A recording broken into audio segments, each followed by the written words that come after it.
작전 통제실의 차가운 공기는 마치 한겨울의 삭풍처럼 피부를 찔러왔고 그 안에는 수많은 전자기기들이 내뿜는 미세한 열기가 뒤섞여 기묘한 긴장감을 조성하고 있었다. 수십 개의 대형 모니터가 벽면을 가득 채우며 전장의 상황을 실시간으로 중계하고 있었지만 정작 그곳에 앉아 있는 사람들의 시선은 화면이 아닌 중앙 테이블로 쏠려 있었다. 그곳에는 작전 사령부의 브레인으로 불리는 정보 분석관 한지원 상사가 꼿꼿한 자세로 서 있었고 그녀의 맞은편에는 새로 부임한 작전 사령관 박기훈 소장이 거만한 태도로 다리를 꼬고 앉아 있었다. 지원은 자신의 보고서가 사령관의 손에서 무참히 구겨지는 것을 지켜보면서도 표정 하나 바꾸지 않았으나 그녀의 주먹 쥔 손끝은 하얗게 질려 있었다. 박기훈 소장은 구겨진 종이 뭉치를 바닥에 내동댕이치며 경멸 어린 시선으로 지원을 훑어보았고 그의 눈빛에는 노골적인 무시와 불쾌감이 서려 있었다. 그는 여자가 작전 회의실의 핵심적인 자리에 서서 자신에게 전술적인 조언을 한다는 사실 자체를 견딜 수 없어 하는 전형적인 구시대적 인물이었다. 주변에 배석한 참모들과 장교들은 사령관의 눈치를 보며 숨소리조차 크게 내지 못하고 있었고 공기 중에는 무거운 침묵만이 감돌고 있었다.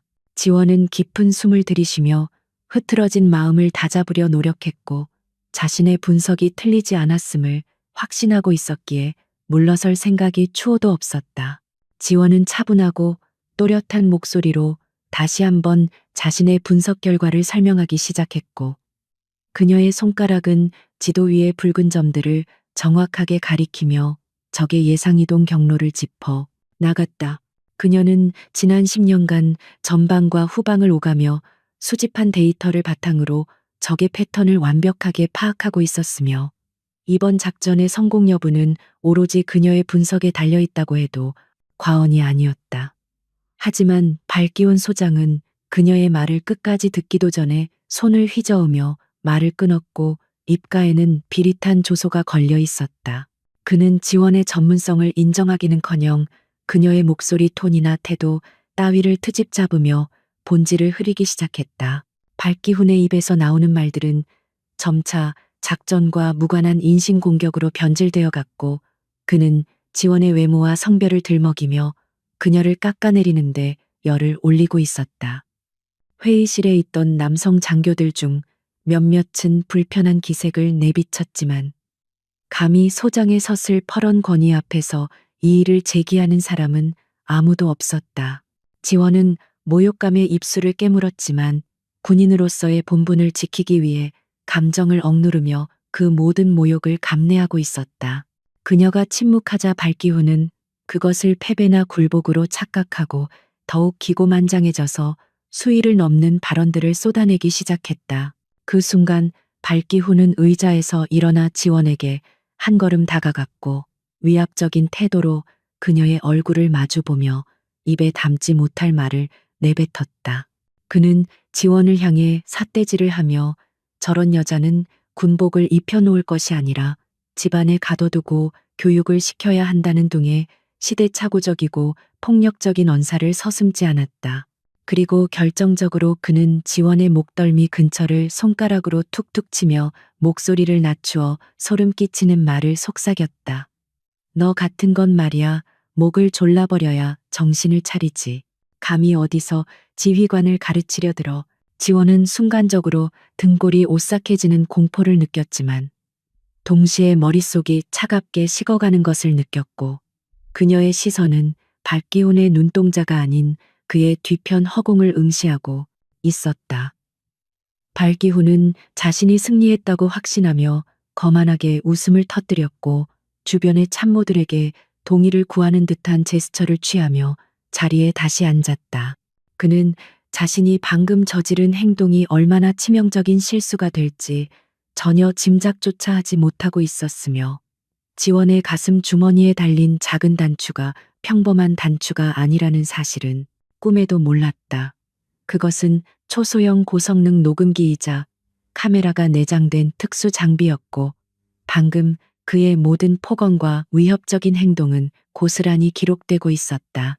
회의가 강제로 종료되고 지원은 쫓겨나듯 작전 통제실을 빠져나왔지만 그녀의 발걸음은 결코 도망자의 그것처럼 허둥대지 않았고 오히려 침착하고 무게감이 있었다.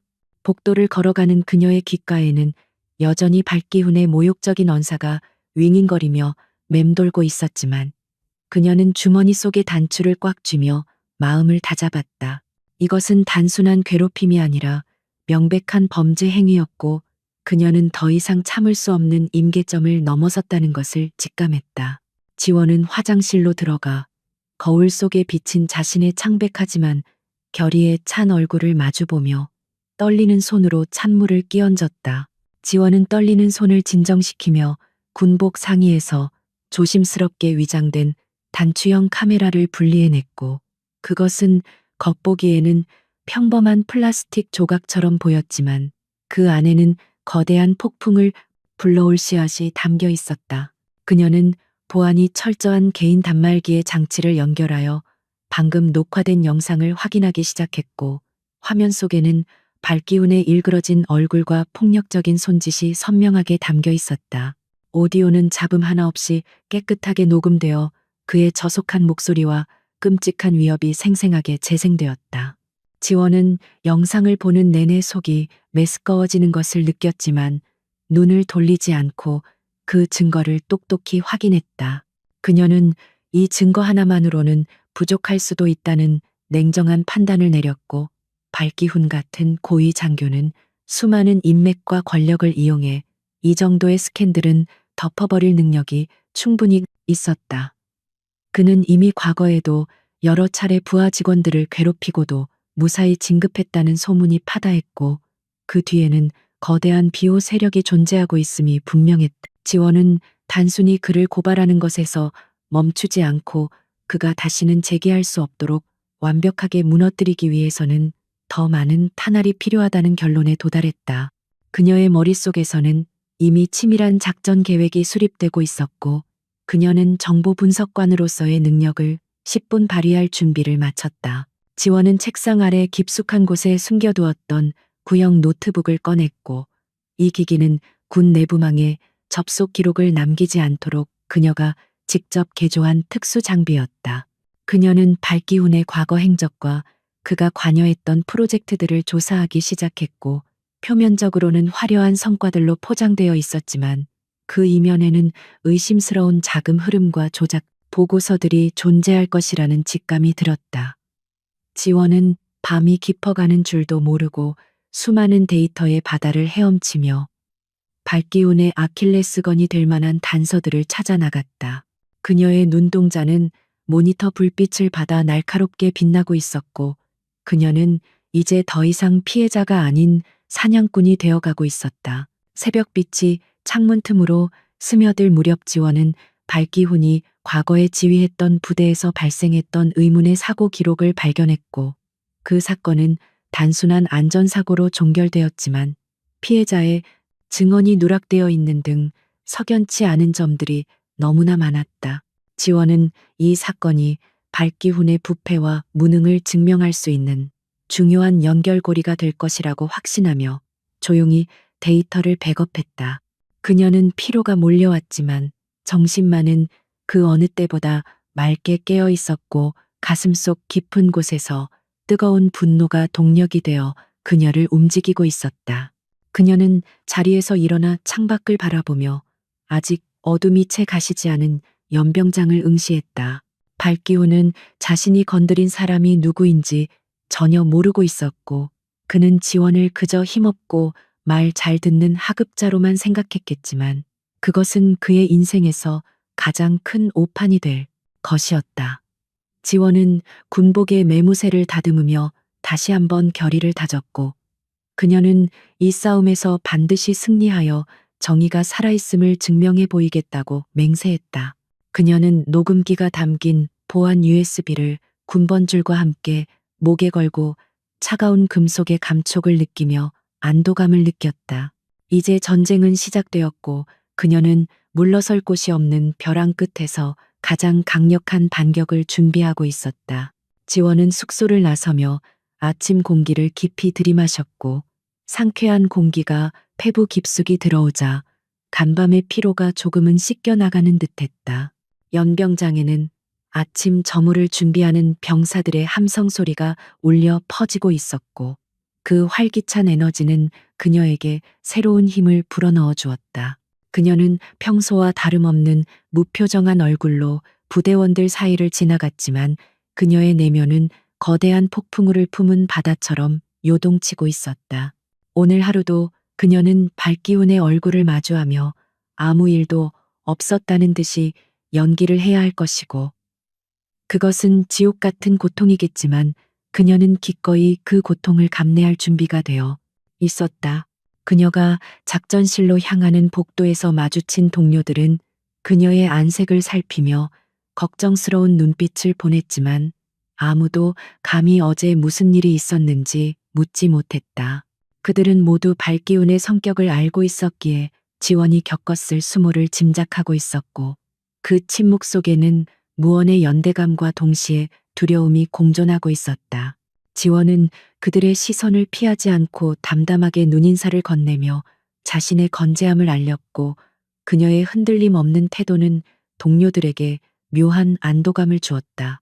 그녀는 자신이 무너지면 다른 피해자들도 영원히 침묵할 수밖에 없다는 사실을 너무나 잘 알고 있었기에 더욱 강해져야만 했다. 작전실 문 앞에 선 지원은 잠시 멈춰서서 문고리를 잡았고 차가운 금속의 냉기가 손바닥을 통해 전해져 오자 정신이 번쩍 들었다.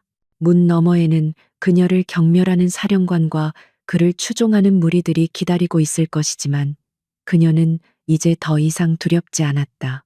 그녀의 품 안에는 그들의 위선을 발가벗길 강력한 무기가 숨겨져 있었고 그녀는 언제든 방아쇠를 당길 준비가 되어 있었다. 지원은 천천히 문을 열고 안으로 들어갔고 그녀의 발걸음 소리는 고요한 작전실 안에 또렷하게 울려 퍼지며 새로운 하루의 시작을 알렸다. 숙소의 문이 닫히고 도어락이 잠기는 기계적인 소리가 들리자마자 한지원은 마치 줄이 끊어진 인형처럼 현관에 주저앉았고 참아왔던 거친 숨을 몰아쉬었다.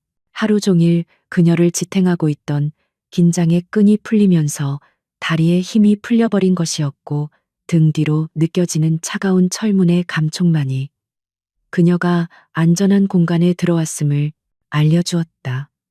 군화끈을 풀 힘조차 없어 멍하니 허공을 응시하던 그녀의 눈앞에는 아까 상황실에서의 모욕적인 장면들이 파노라마처럼 스쳐 지나갔다.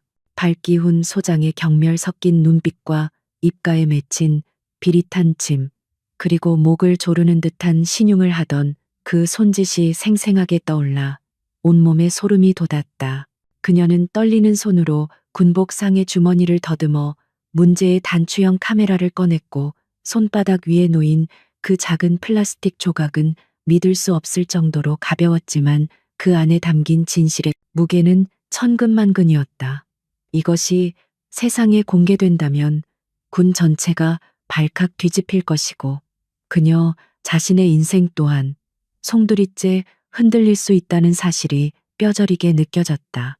하지만 그녀는 도망치거나 숨길 생각이 없었으며 오히려 이 증거가 자신을 지켜줄 유일한 방패이자 박기훈을 심판대에 세울 날카로운 창이 되어줄 것이라고 믿었다.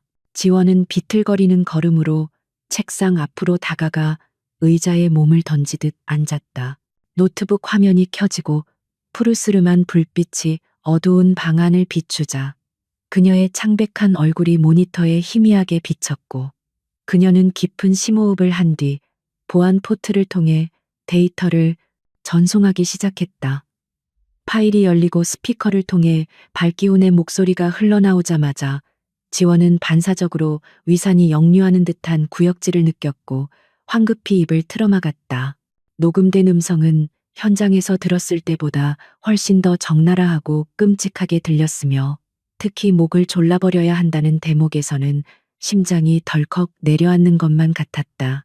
그것은 단순한 폭언이 아니라 사리가 담긴 위협이었고 명백한 범죄 행위였다. 지원은 영상을 몇 번이고 돌려보며 발기훈의 표정과 제스처 하나하나를 분석했고 정보 분석관으로서의 직업병이 발동하여 감정을 배제하고 상황을 객관적으로 해부하기 시작했다. 발기훈은 자신의 권력에 취해 주변을 전혀 의식하지 않고 있었고 이는 그가 평소에도 이런 행동을 일삼아 왔으며 아무런 제재도 받지 않았음을 시사하는 것이었다.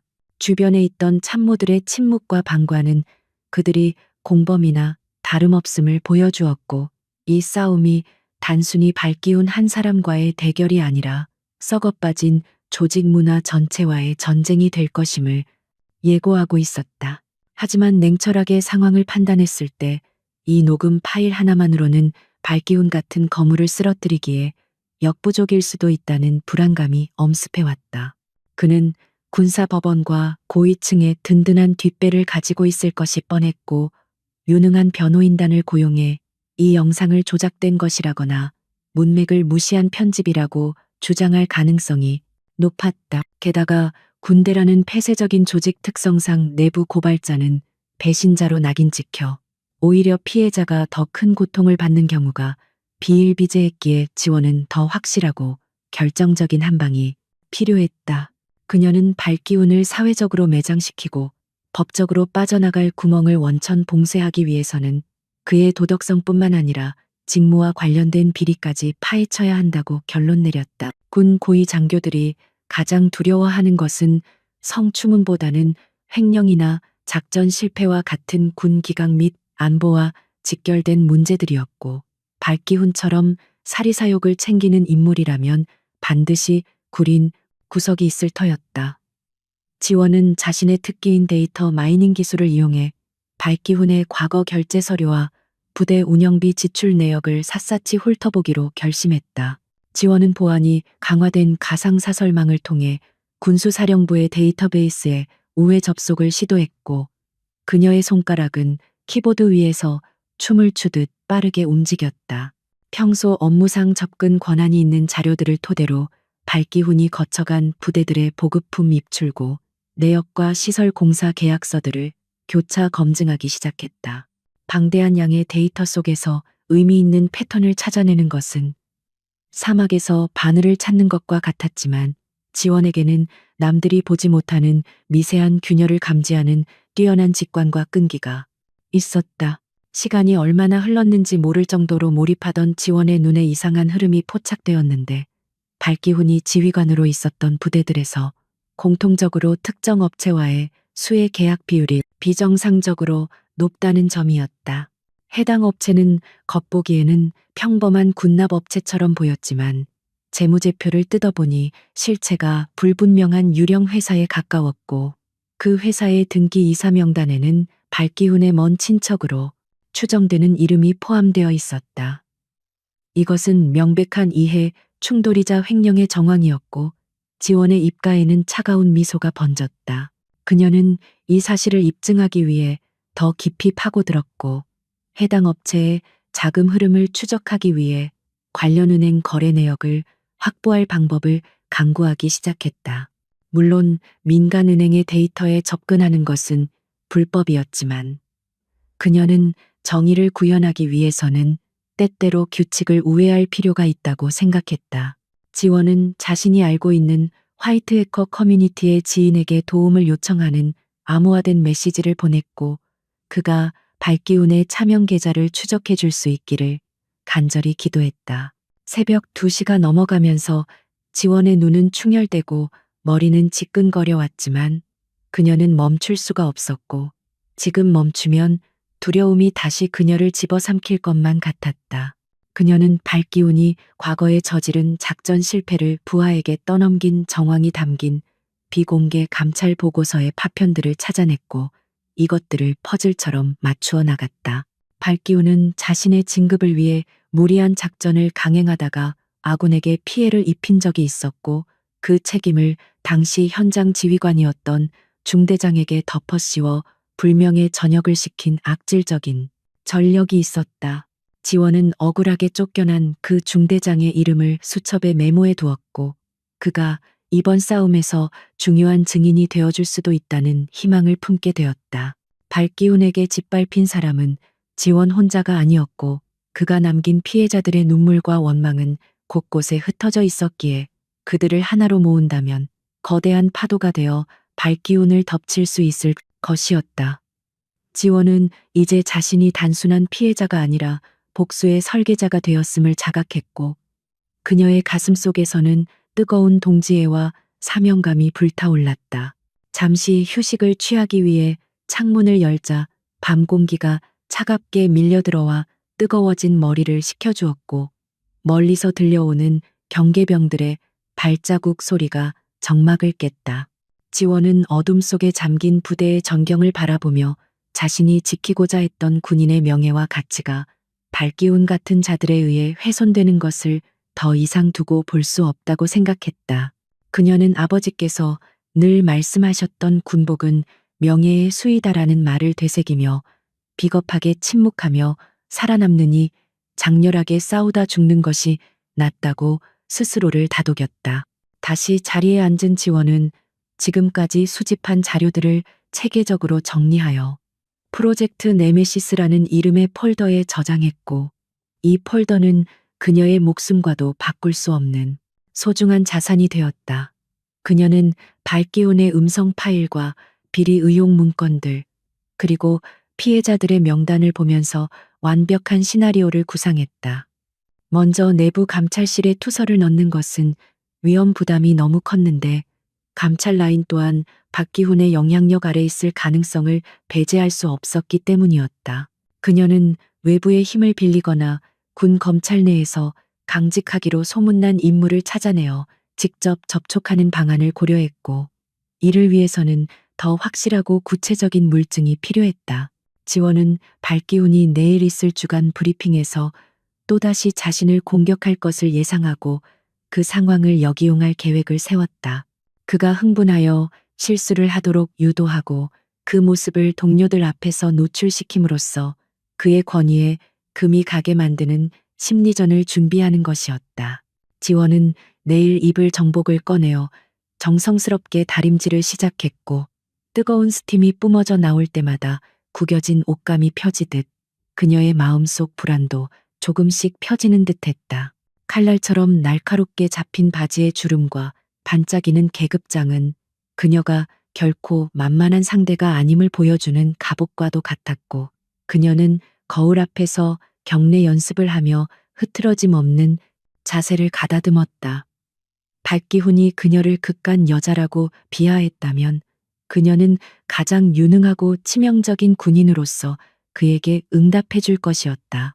준비를 마친 지원은 침대에 누웠지만 잠이 오지 않아 천장을 바라보며 내일 일어날 수 있는 모든 변수들을 시뮬레이션했고 머릿속은 체스판처럼 복잡하게 돌아갔다. 발기훈이 던질 수 있는 공격적인 질문들과 그에 대한 논리적인 방어 논리들을 하나하나 점검하며 완벽한 방어 태세를 갖추었다. 그녀는 자신이 감정적으로 동요하는 모습을 보이는 순간 패배한다는 것을 알기에 감정을 억제하는 훈련을 반복해서 수행했다. 어느새 창밖이 푸르스름하게 밝아오고 있었고 지원은 짧은 선잠에서 깨어나 자리에서 일어났으며 거울 속에 비친 그녀의 눈은 붉게 충혈되어 있었지만 그 어느 때보다 깊고 강렬한 빛을 발하고 있었다. 그녀는 세수를 하고 차가운 물을 들이키며 전장에 나가는 장수처럼 마음을 굳게 먹었고 오늘은 어제와 다를 것이라는 확신이 그녀를 감쌌다. 이제 그녀는 혼자가 아니었고 그녀의 뒤에는 진실이라는 가장 강력한 아군이 버티고 있었다. 지원은 방문을 나서기 전 책상 위에 놓인 아버지의 사진을 한번 어루만지며 무언의 약속을 건넸고 아버지가 자랑스러워할 수 있는 군인이 되겠다는 맹세를 다시 한번 가슴에 새겼다. 복도로 나온 그녀의 발걸음 소리는 규칙적이고 힘찼으며 그 소리는 마치 다가올 파국을 알리는 카운트다운처럼 고요한 막사 안에 울려 퍼졌다. 그녀는 작전실을 향해 걸어가며 발기훈이 파놓은 함정이 아니라 자신이 설계한 덫으로 그를 유인할 준비를 마쳤다. 아침 조회 시간에 맞춰 작전실에 들어선 지원은 발기운이 이미 자리에 앉아 거만한 표정으로 부하들을 내려다보고 있는 것을 발견했고, 그와 눈이 마주치는 순간 지원은 피하지 않고 똑바로 응시했다. 발기훈의 미간이 살짝 찌푸려지는 것을 보며 지원은 속으로 쾌재를 불렀고, 그녀의 당당한 태도가 그의 심기를 건드리는데 성공했음을 알 수 있었다. 지원은 자리로 이동하며 주머니 속의 녹음기를 다시 한번 확인했고, 빨간색 녹음 표시등이 켜져 있는 것을 확인하며 미세하게 고개를 끄덕였다. 오늘의 브리핑 주제는 지원이 밤새 분석했던 바로 그 보급품 관련 현황이었고, 이것은 우연이 아니라 발기훈이 자신의 비리를 감추기 위해 조작된 데이터를 발표하려는 의도가 분명했다.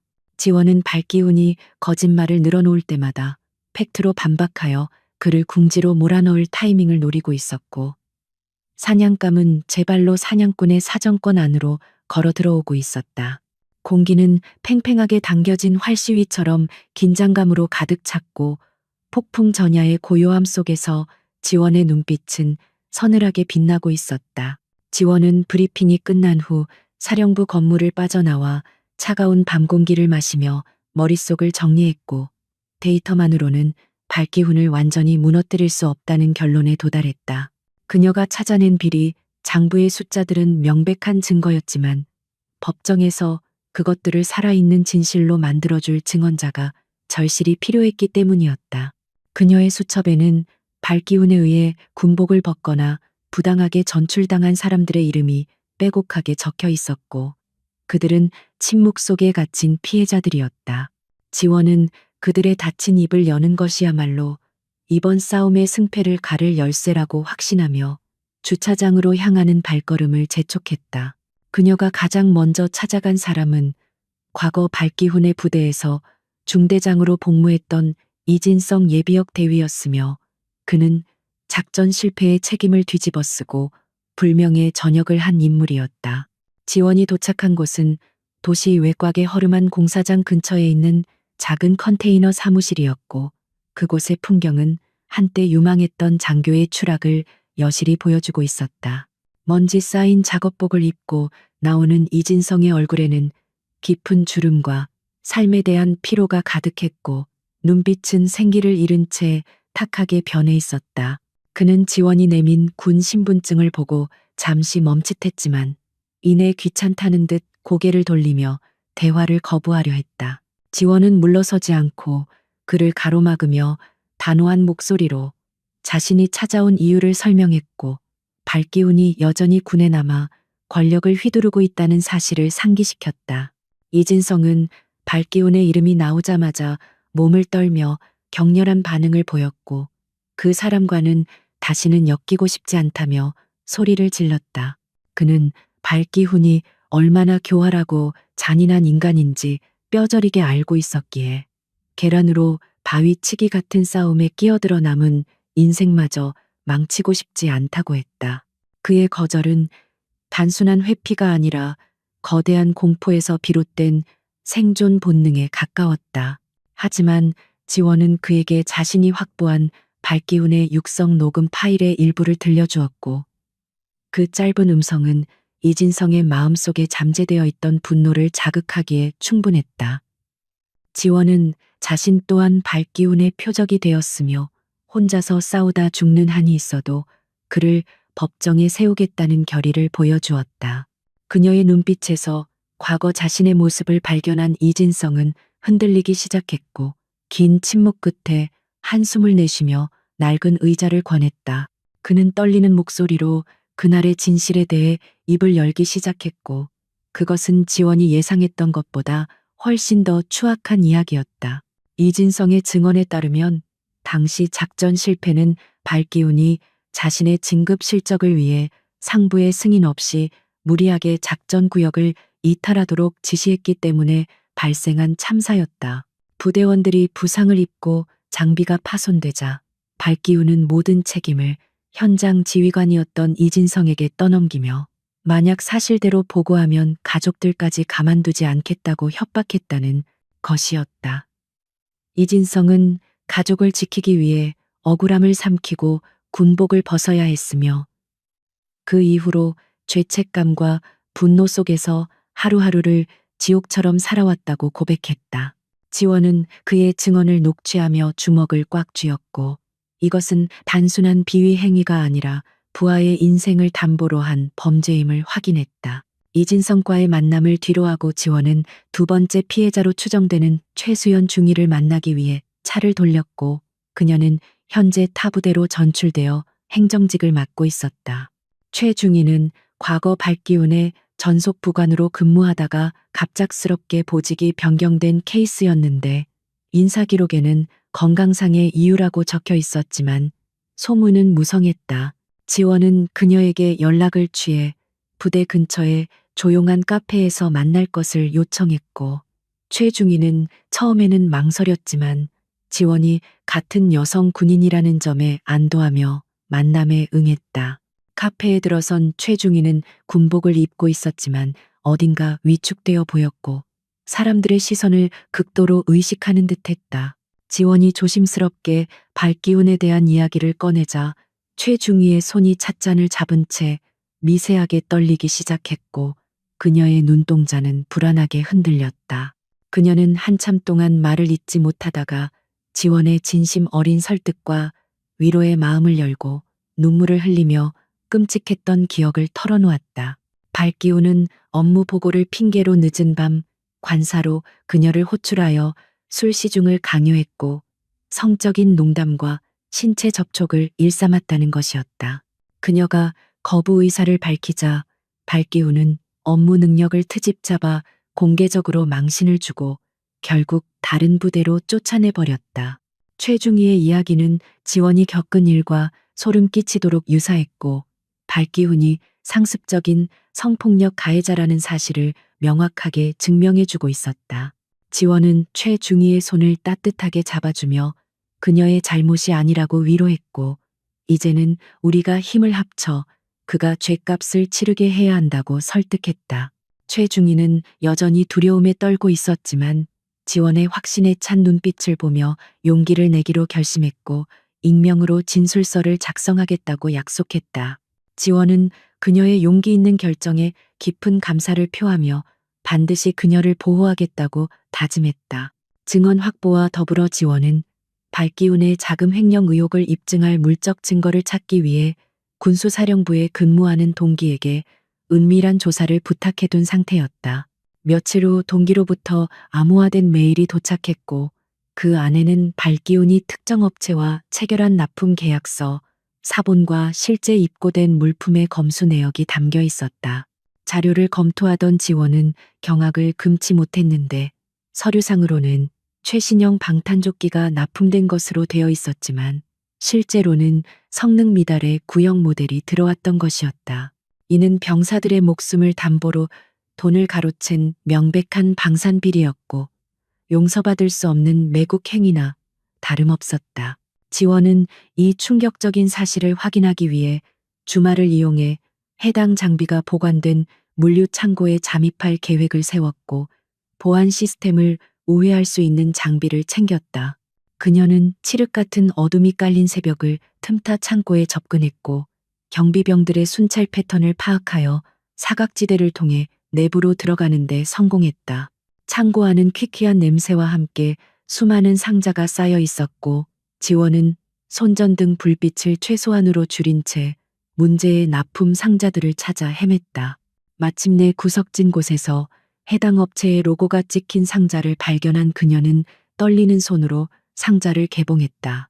상자 안에는 겉보기에만 그럴싸한 방탄조끼들이 들어있었지만 지원이 칼로 안감을 뜯어내자 규격에 미달하는 얇은 방탄판이 드러났다. 그녀는 증거 확보를 위해 사진을 찍고 샘플 하나를 가방에 챙겨 넣었으며 분노로 인해 심장이 거세게 뛰는 것을 느꼈다. 병사들이 이따위 장비를 믿고 전장에 나갔다면 총알 한 방에 목숨을 잃었을 것이 뻔했기에 발기운의 탐욕이 얼마나 끔찍한 결과를 초래할 수 있는지 실감했다. 지원은 흔적을 남기지 않고 창고를 빠져나와 차에 올랐고, 가방 속에 든 방탄조끼가 마치 시체처럼 무겁게 느껴졌다. 숙소로 돌아온 지원은 지금까지 수집한 증언 녹취록과 진술서, 그리고 방산비리, 증거물들을 모두 정리하여 하나의 완벽한 보고서로 만들었다. 이 자료들은 발기운을 군법회의에 회부하고도 남을 만큼 강력했고 그가 가진 모든 권력과 명예를 한순간에 잿더미로 만들 수 있는 파괴력을 지니고 있었다. 하지만 지원은 서두르지 않았고 발기운이 눈치채지 못하게 가장 결정적인 순간에 터뜨리기 위해 타이밍을 조율하고 있었다. 그녀는 발기운이 자신을 완전히 얕잡아 보고 방심할 때까지 기다리기로 했다. 한편 사령부 내에서는 발기운에 대한 흉흉한 소문이 알게 모르게 돌기 시작했고 지원이 만났던 피해자들이 용기를 내어 주변 동료들에게 조금씩 진실을 이야기하고 있었기 때문이었다. 물론 아직은 작은 속삭임에 불과했지만 이 작은 파동이 모여 언젠가는 거대한 쓰나미가 되어 발기운을 덮칠 것이었다. 지원은 업무 시간 중에도 태연하게 행동했지만 그녀의 귀는 항상 열려 있었고 부대 내의 여론이 미묘하게 변화하고 있음을 감지했다. 발기운을 맹목적으로 따르던 일부 장교들도 그의 독단적인 행동에 불만을 품기 시작했고 균열은 내부에서부터 서서히 일어나고 있었다.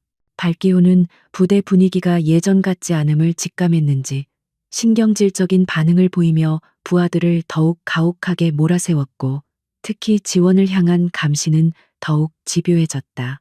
그는 지원이 무언가 꿍꿍이를 꾸미고 있다고 의심했지만 그녀가 구체적으로 무엇을 쥐고 있는지는 전혀 알지 못했다. 그는 자신의 사무실에서 지원을 호출하여 노골적으로 경고를 날리며 쓸데없는 짓을 하면 가만두지 않겠다고 협박했지만 지원은 눈 하나 깜짝하지 않고 무표정으로 일관했다.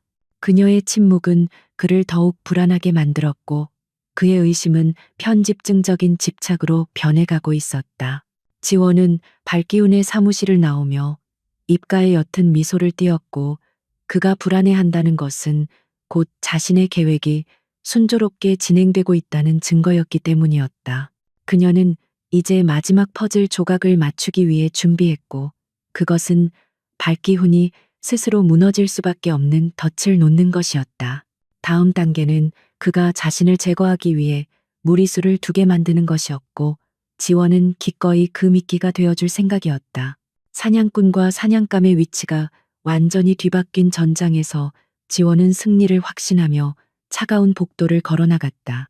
밤이 깊어지자 지원은 다시 한번 아버지의 사진을 보며 마음을 다잡았고 정의를 위해 싸우는 길이 얼마나 외롭고 험난한지 새삼 깨달았다.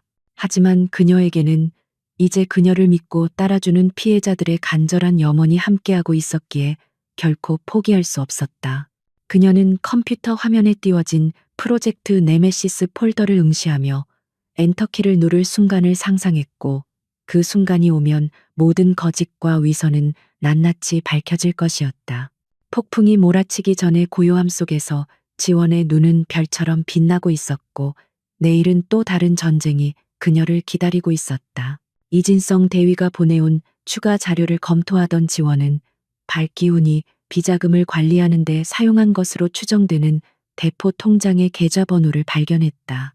이것은 횡령 혐의를 입증할 결정적인 스모킹건이었고 이제 법망을 피해갈 구멍은 완전히 차단된 셈이었다.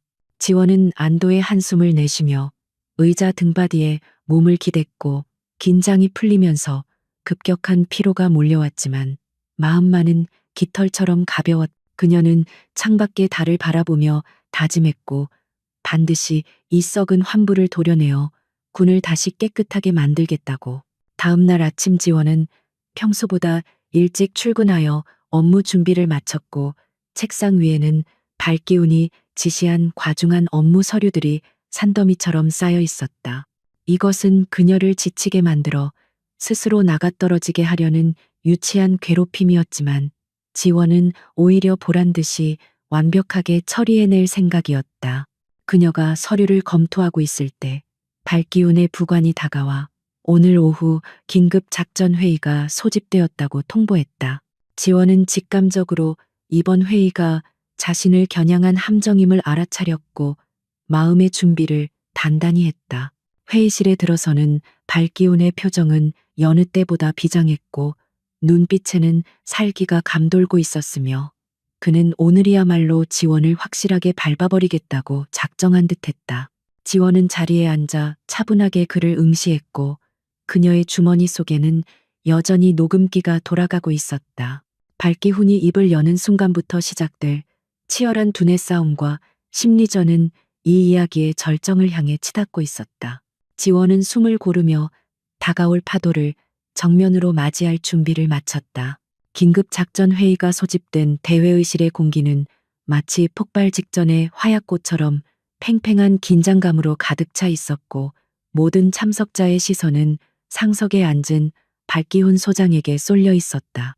그는 평소보다 훨씬 더 거만하고 여유로운 표정으로 의자 깊숙이 몸을 파묻은 채 한지원을 응시하고 있었는데 그 눈빛에는 사냥감을 구석으로 몰아넣은 맹수의 잔인한 즐거움이 서려 있었다.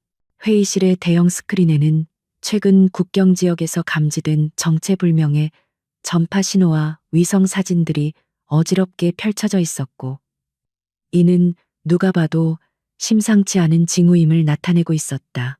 발기훈은 천천히 입을 열어 이번 사태의 심각성을 과장하며 브리핑을 시작했고 그의 목소리에는 묘한 흥분이 섞여 있었다. 발기훈은 지휘봉으로 지도의 특정 구역을 가리키며 지원을 지목했고 그녀에게 도저히 불가능해 보이는 임무를 하달했는데 그것은 적의 특수부대 침투 경로와 예상 타격 지점을 정확히 예측하는 것이었다. 문제는 그가 제시한 마감 시한이 고작 12시간 후인 내일 아침 점호 시간까지라는 점이었고 통상적으로 일주일 이상의 정밀 분석과 교차 검증이 필요한 방대한 분량이었다. 회의실에 있던 다른 분석관들은 경악한 표정으로 서로를 쳐다보며 술렁거렸지만 발기훈은 그들의 반응을 무시한 채 지원의 대답만을 기다리고 있었다. 그는 지원이 이 말도 안 되는 지시를 거부하거나 불평을 늘어놓기를 기대하고 있었고 그것을 빌미로 그녀를 명령 불복종으로 징계할 속셈이었다. 하지만 지원은 당황하는 기색 없이 자리에서 일어나 차렷 자세를 취하며 담담한 목소리로 명령을 수명하겠다고 대답했고 그녀의 흔들림 없는 태도에 오히려 발기훈의 표정이 일순간 일그러졌다.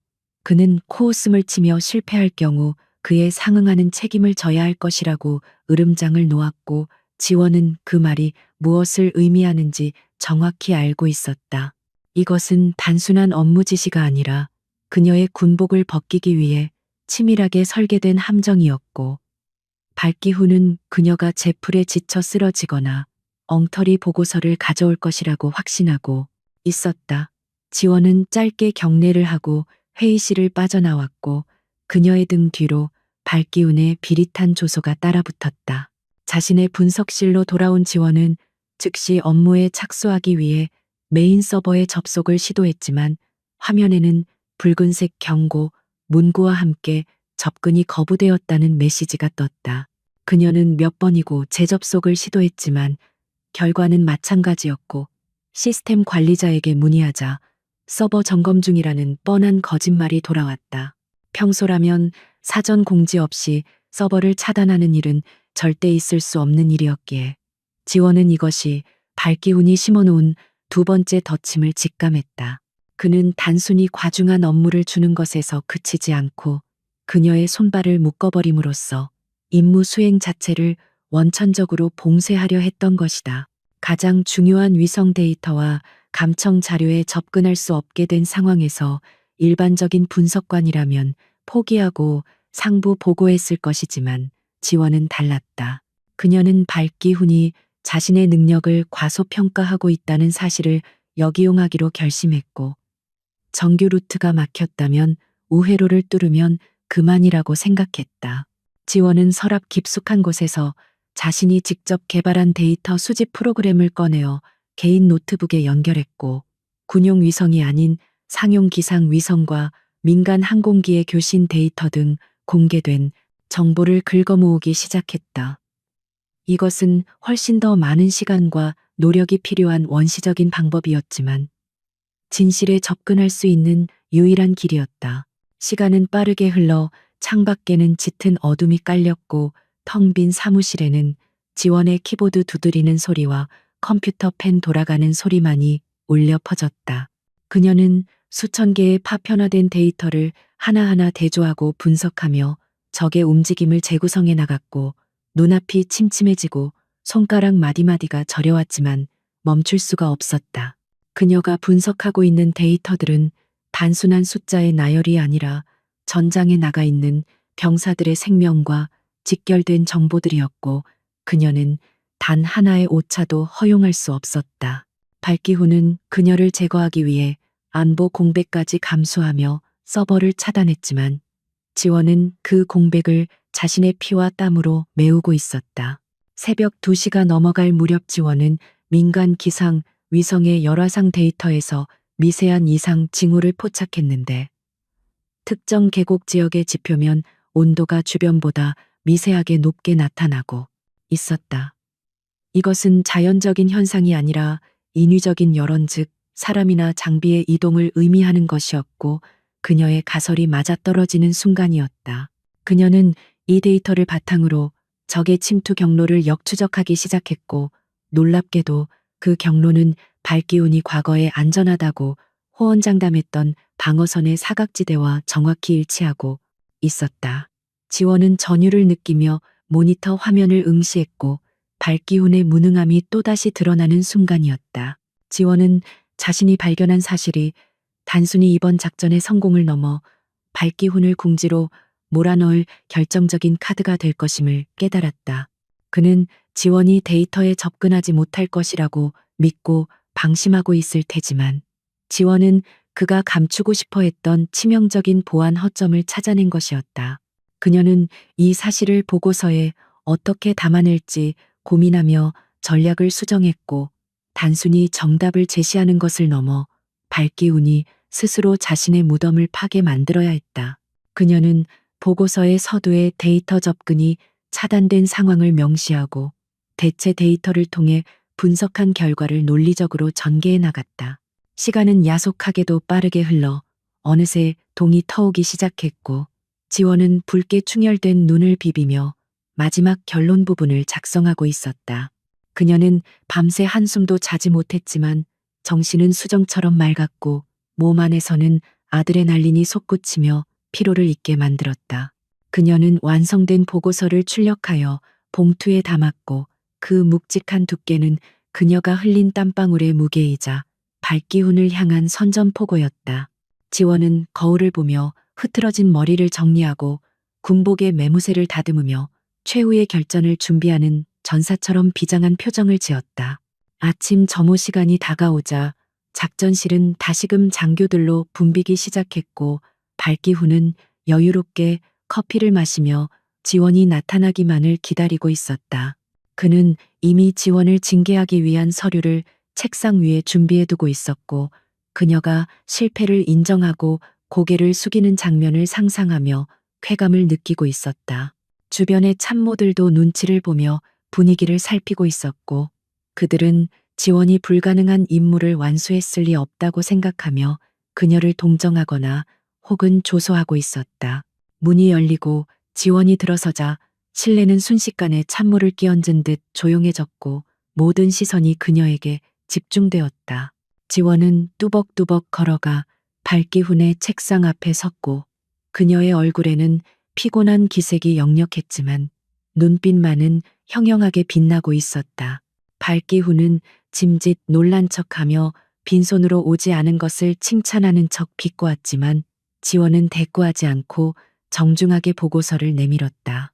그녀는 기한 내에 분석을 완료했음을 보고하며 밤새 서버 접속이 차단되어 부득이하게 대체 수단을 사용했음을 공개적으로 언급했다. 발기훈의 표정이 순간 굳어졌고 회의실 안에는 묘한 기류가 흐르기 시작했는데 지원이 공개적인 자리에서 서버 차단 사실을 폭로할 줄은 예상하지 못했기 때문이었다. 발기훈은 애써 태연한 척하며 보고서를 집어들고 대충 훑어보기 시작했고 그는 지원이 가져온 결과물이 엉터리일 것이라고 확신하며 꼬투리를 잡을 준비를 했다.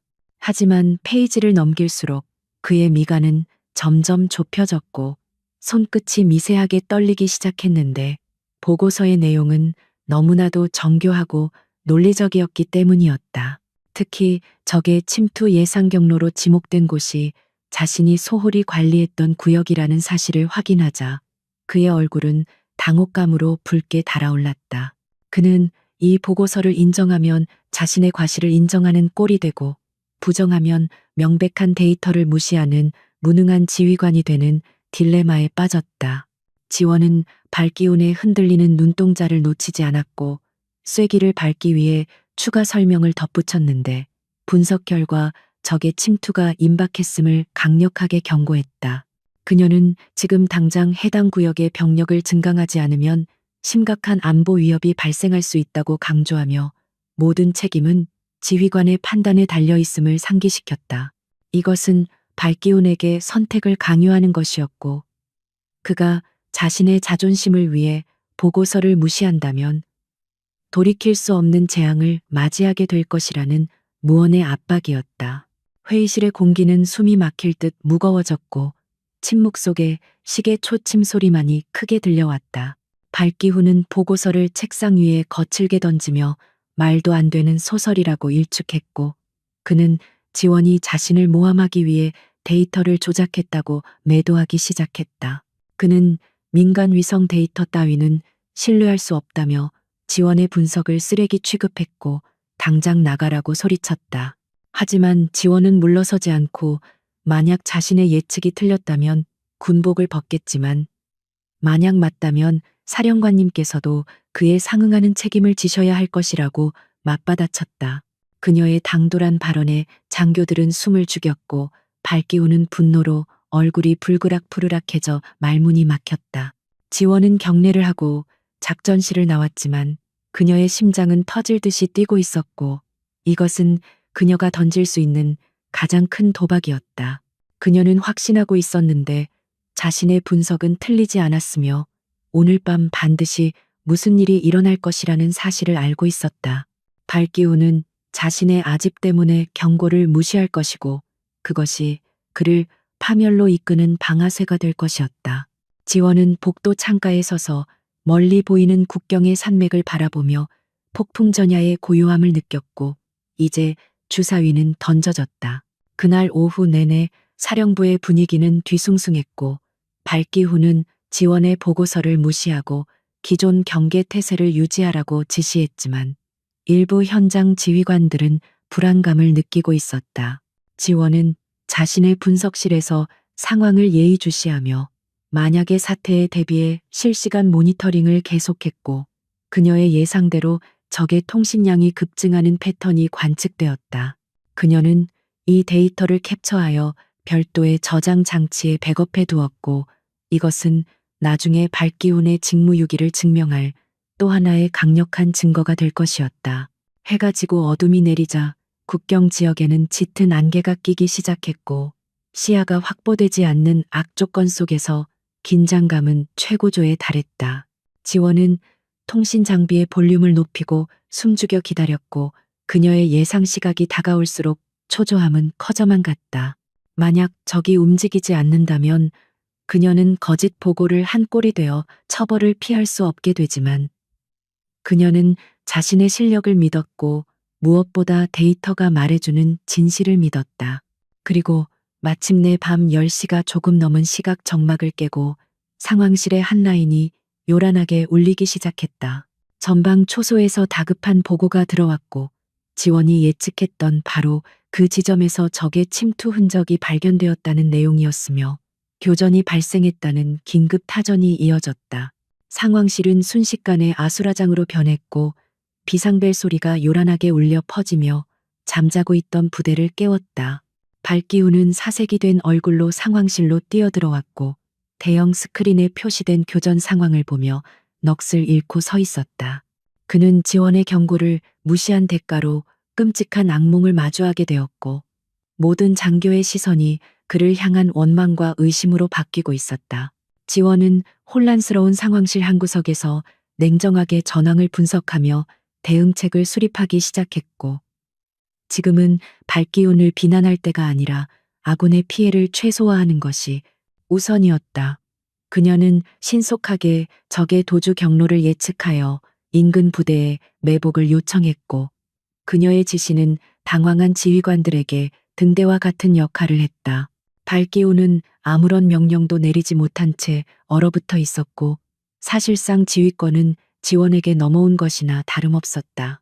그녀의 목소리는 차분하지만 단호하게 상황실을 장악해 나갔다. 전투는 치열하게 전개되었지만 지원의 정확한 예측 덕분에 아군은 적을 효과적으로 포위하고 제압할 수 있었고, 새벽녘이 되어서야 상황은 종료되었다. 적의 특수부대원들은 사살되거나 생포되었고, 아군의 피해는 경미한 수준에 그쳤는데, 이는 전적으로 지원의 선제적인 분석 덕분이었다. 날이 밝자 발기우는 폐잔병처럼 고개를 떨구고 있었고, 승리의 주역은 사령관이 아닌 일개 분석관인 한지원 상사였다. 그녀는 피로에 지친 몸을 이끌고 상황실을 나오며 발기훈을 차갑게 일별했고, 이제 그가 치러야 할 대가의 청구서가 발송될 시간이었다. 지원은 숙소로 돌아가지 않고 곧장 자신의 사무실로 향해 밤새 녹화된 상황실에 CCTV 영상과 교전 기록을 확보했고, 발기훈이 자신의 경고를 묵살하고 초기 대응에 실패한 정황이 고스란히 담겨 있었다. 이로써 발기훈의 무능과 직무유기는 만천하에 드러났고, 더 이상 빠져나갈 구멍은 없었다. 지원은 책상 서랍에서 프로젝트 네메시스 파일이 담긴 USB를 꺼내어 손에 쥐었고, 이제는 이 모든 것을 터뜨릴 시점이 도래했음을 직감했다. 그녀의 반격은 이제 시작에 불과했고, 발기훈은 자신이 파놓은 함정에 스스로 걸려들어 비참한 최후를 맞이하게 될 것이었다. 전투가 끝나고 상황이 수습된 지휘 통제실에는 무거운 침묵만이 내려앉아 있었고, 그 적막함은 포탄이 터지던 전장보다 더 숨막히는 압박감을 주고 있었다. 발기훈 소장은 자신의 집무실에서 넥타이를 거칠게 풀어헤친 채 서성이고 있었는데, 그의 얼굴은 분노와 수치심으로 붉게 달아올라 있었다. 그는 자신이 무시했던 한지원 상사의 예측이 정확하게 맞아떨어졌다는 사실을 도저히 받아들일 수 없었으며, 그것이 자신의 권위에 치명적인 상처를 입혔다고 생각했다. 그는 어떻게든 이 상황을 반전시키기 위해 머리를 굴렸지만, 이미 드러난 자신의 무능함을 덮을 뾰족한 수가 떠오르지 않아 초조함에 입술만 물어뜯고 있었다. 발기훈은 인터폰을 들어 부관을 호출했고 거친 목소리로 한지원 상사를 당장 자신의 방으로 불러오라고 명령했다. 그는 지원이 상황을 주도하며 영웅 대접을 받는 꼴을 더 이상 지켜볼 수 없었고, 그녀에게 명령 불복종이나 위계 질서 문란이라는 죄목을 뒤집어 씌워서라도 길을 꺾어 놓아야 했다. 그의 머릿속에서는 자신의 실책을 감추기 위해 부하를 희생양으로 삼으려는 비열한 시나리오가 작성되고 있었고, 그는 자신이 여전히 이 부대의 최고 지휘관이라는 사실을 그녀에게 각인시켜주겠다고 다짐했다. 그는 책상 위에 놓인 작전 보고서를 신경질적으로 치워버리며 지원을 기다렸다.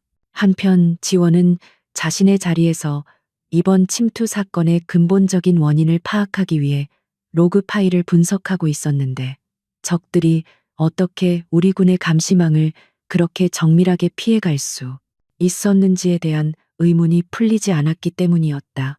단순히 경계가 소홀했던 탓이라고 하기에는 적들의 침투 경로가 너무나 교묘했고, 마치 우리 측의 레이더 사각지대 정보를 미리 알고 있는 것처럼 움직였다는 점이 수상했다. 지원은 이것이 단순한 전술적 실패가 아니라 보안 시스템 자체에 구멍이 뚫렸을 가능성에 무게를 두고 네트워크 접속 기록을 역추적하기 시작했다. 수만 줄에 달하는 복잡한 코드를 훑어 내려가던 지원의 눈동자가 일순간 멈췄고, 그녀는 시스템의 백도어로 의심되는 수상한 포트가 열려 있는 것을 발견했다. 그 포트는 외부에서의 접속을 허용하는 비인가 통로였고, 놀랍게도 그 통로를 만든 주체는 다름 아닌 사령부의 보안 시스템 유지, 보수를 담당하는 민간 업체였다. 지원은 즉시 해당 업체의 정보를 조회했고 그 회사가 바로 발기훈이 뒷돈을 챙기고 계약을 몰아주었던 그 페이퍼 컴퍼니와 연관된 자회사라는 사실을 알아냈다. 이것은 발기훈의 부패가 단순히 돈 문제로 끝나는 것이 아니라 국가 안보를 위협하는 간첩 행위에 준하는 범죄임을 증명하는 결정적인 증거였다. 지원은 등골이 오싹해지는 전율을 느꼈는데 발기훈이 챙긴 검은 돈의 대가로 설치된 불량 보안 시스템이 적들에게 안방문을 열어준 꼴이었기 때문이었다. 병사들이 목숨을 걸고 지키던 국경선이 지휘관의 탐욕 때문에 뚫렸다는 사실에 그녀는 참을 수 없는 분노를 느꼈고 주먹을 꽉 쥐어 책상을 내리쳤다. 이제 발기훈은 단순히 무능한 지휘관이나 성희롱 가해자가 아니라 매국노로 처단되어야 마땅했고 지원은 이 사실을 절대로 묵과할 수 없었다. 그녀는 발견한 보안 로그와 업체 계약서를 캡처하여 비밀 폴더에 저장했고 그때 부관이 다가와 사령관의 호출을 알렸다. 지원은 차가운 표정으로 자리에서 일어났고 그녀의 가슴 속에는 방금 발견한 치명적인 증거가 뜨겁게 박동하고 있었다. 발기훈이 자신을 부른 이유는 뻔했지만 그녀는 더 이상 그를 두려워하지 않았고 오히려 그가 제 발로 호랑이 굴에 들어온 격이라고 생각했다. 그녀는 옷매무새를 단정히 하고 복도를 걸어가며 앞으로 벌어질 설전을 시뮬레이션했고 발기훈이 어떤 억지를 부리더라도 논리적으로 제압할 준비가 되어 있었다. 사령관실 앞에 선 그녀는 깊은 숨을 들이쉬며 마음을 가다듬었고 노크를 한 뒤 문을 열고 들어갔다. 발기훈은 의자에 삐딱하게 앉아 들어오는 지원을 노려보았고 지원이 경례를 하기도 전에 찻잔을 집어던지며 고함을 질렀다. 그는 지원이 감히 사령관의 허락도 없이 작전 통제권을 행사했다며 길길이 날뛰었고 그녀의 행동은 명백한 월권 행위이자 군법 회의감이라고 협박했다. 그는 지원이 자신의 무능함을 드러내기 위해 일부러 상황을 과장하고 보고 체계를 무시했다는 터무니없는 주장을 펼치며 그녀를 도덕적으로 파탄난 사람으로 몰아가려 했다. 바닥에 깨진 도자기 파편들이 튀었지만 지원은 눈 하나 깜짝하지 않고 그를 응시했다. 지원은 발기훈의 광기 어린 폭언이 끝날 때까지 침묵을 지켰고 그가 숨을 고르기 위해 잠시 멈추자 놨지만 힘있는 목소리로 반박을 시작했다. 그녀는 자신이 작전권을 탈취한 것이 아니라 지휘관의 부재와 판단 미스 속에서 규정에 따라 긴급 조치를 취했을 뿐이며 그 결과로 수많은 아군의 목숨을 구했다고 팩트를 짚었다. 또한 그녀는 만약 자신이 나서지 않았다면 지금쯤 사령관님은 직무유기가 아니라 작전 실패에 따른 대량 인명 피해의 책임을 지고 옷을 벗어야 했을 것이라고 냉정하게 지적했다. 그녀의 말은 구구절절 옳은 말이었기에 발기훈은 더욱 말문이 막혔다. 발기훈은 지원의 당당한 태도에 기가 질린 듯 잠시 멍하니 있다가 이내 얼굴을 붉히며 책상을 콱 내리쳤고 더 이상 말로 해서는 안 되겠다는 듯이 헌병대 호출 버튼을 누르려 했다. 그는 지원을 항명죄로 현행범 체포하겠다며 으름장을 놓았고 자신의 권력으로 그녀를 영창에 보내버리겠다고 위협했다. 하지만 지원은 그의 손이 버튼에 닿기 직전 차가운 미소를 지으며 입을 열었고 그 한마디는 발기훈의 동작을 얼어붙게 만들기에 충분했다. 그녀는 보안 시스템의 백도어와 그 업체가 발기훈과 어떤 관계인지 알고 있다는 사실을 암시하는 말을 던졌다. 발기훈의 눈동자가 심하게 흔들렸고 그는 마치 유령이라도 본 사람처럼 창백하게 질려 손을 떨구었다. 그가 가장 감추고 싶어 했던 치부이자 자신의 목숨줄이나 다름없는 비밀을 지원이 알고 있다는 사실은 그에게 사형 선고나 다름없었기 때문이었다. 지원은 당황한 발기훈에게 더 이상 긴 말은 필요 없을 것 같다며 경례를 생략하고 몸을 돌려 사령관실을 걸어 나왔다. 그녀의 등 뒤에서는 발기훈의 거친 숨소리와 무엇인가 무너져 내리는 소리가 들려왔지만 그녀는 뒤를 돌아보지 않았다. 이제 대화의 시간은 끝났고 법의 심판만이 남아 있었다. 지원은 곧장 보안이 유지되는 통신실로 향했고 미리 작성해 두었던 고발장을 전송할 준비를 마쳤다. 그녀가 작성한 프로젝트 네메시스 파일에는 발기운의 성희롱 음성 파일과 인사비리, 증언 녹취록, 그리고 횡령 증거와 방산비리, 보안 로그까지 모든 것이 망라되어 있었다. 그녀는 이 자료를 직속 상급 부대가 아닌 국방부 검찰단과 군 인권센터 그리고 주요 언론사 기자들에게 동시에 발송하도록 설정했다. 이것은 발기운이 손을 쓸 틈도 없이 사안을 공론화시켜버리기 위한 그녀의 치밀한 전략이었다. 전송 버튼을 누르는 지원의 손끝이 미세하게 떨렸지만 그것은 두려움 때문이 아니라 오랫동안 참아왔던 억울함과 분노가 해소되는 과정에서 오는 전율이었다. 화면의 진행 표시줄이 100%에 도달하고 전송 완료 메시지가 뜨자 지원은 의자 깊숙이 몸을 기대며 긴 한숨을 내쉬었다. 이제 돌이킬 수 없는 강을 건넜고 그녀의 군 생활도 이대로 끝날지 모른다는 생각이 스쳐 지나갔지만 후회는 없었다. 그녀는 군인이기 이전에 인간으로서의 존엄을 지키기 위해 싸웠고 그 싸움에서 물러서지 않았다는 사실만으로도 충분했다. 다음 날 아침 사령부는 겉보기에는 평온해 보였지만 물밑에서는 엄청난 파장이 일고 있었고 발기우는 밤새 한숨도 자지 못한 채 여기저기 전화를 돌리며 사태를 수습하려 애쓰고 있었다. 그는 자신의 인맥을 총동원하여 수사기관의 움직임을 막아보려 했지만 이미 증거가 너무나 명백하고 방대하여 그 누구도 선뜻 그를 도와주려 하지 않았다. 오히려 그와 친분이 있던 고위 장교들은 꼬리 자르기를 시도하며 그와의 연락을 끊기 시작했고 발기우는 철저하게 고립되어 가고 있었다. 그는 자신의 집무실에 갇혀 짐승처럼 울부짖었지만 아무도 그의 소리를 들어주지 않았다. 점심시간이 조금 지났을 무렵 사령부 정문으로 검은색 세단 여러 대가 줄지어 들어왔고 차에서 내린 사람들은 국방부 검찰단 소속의 수사관들이었다. 그들은 굳은 표정으로 본관 건물로 진입했고 그들의 등장에 사령부 내의 모든 인원들이 숨을 죽이며 상황을 지켜보았다. 수사관들은 곧바로 발기운의 집무실로 향했고 그 뒤를 따라 헌병들이 삼엄한 경계를 펼치며 이동했다. 지원은 창문 너머로 그 광경을 지켜보며 마침내 올 것이 왔음을 직감했고 가슴 한구석이 뜨거워지는 것을 느꼈다. 발기운의 집무실 문이 거칠게 열리고 수사관들이 영장을 들이밀며 들이닥치자 발기운은 사색이 되어 자리에서 주저앉았다. 그는 마지막 발악으로 자신이 누군지 아느냐며 소리를 질렀지만 수사관들은 차갑게 그의 계급장을 무시하고 압수수색을 시작했다. 그의 책상 서랍과 금고가 열리고 각종 서류와 저장 장치들이 압수되었으며 발기후는 그 모든 과정을 무기력하게 지켜볼 수밖에 없었다. 그가 평생을 바쳐 쌓아 올린 권력의 탑이 모래성처럼 허무하게 무너져 내리는 순간이었다. 수사관 중 한 명이 지원의 사무실로 찾아와 참고인 조사를 요청했고 지원은 담담하게 그들을 따라 나섰다.